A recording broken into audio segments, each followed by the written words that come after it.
Rais William Ruto siku ya leo amehudhuria ibada la kanisa lake la nyumbani huko Eldoret. Ruto ambaye aliandamana na mkewe Rachel na watoto wao watatu katika kanisa la AIC Fellowship alisema kuwa ni furaha yake kurejea nyumbani.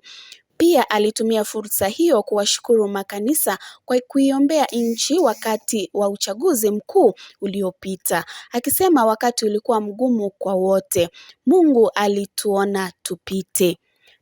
Pia alibainisha kuwa wasiwasi kuongezeka kwa visa vya matumizi ya dawa ya kulevya nchini miongoni mwa vijana na kuyataja kuwa mgogoro.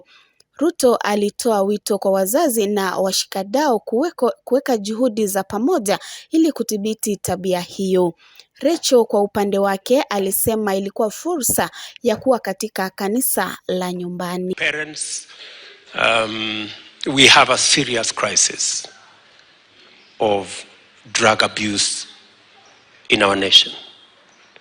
Parents, starting with myself, we need to look out for our children and the children of Kenya.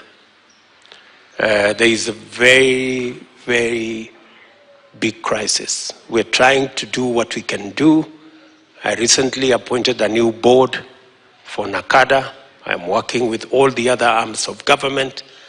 But even as we do that at the government level, we must have a combined effort from the families so that we can meet somewhere halfway and make sure that we secure, protect our children and protect our nation from the dangers and the real threat of drug abuse in our nation.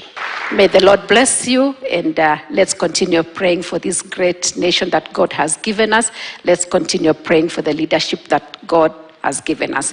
And as my husband said, you have been praying for us, but we are also praying for you.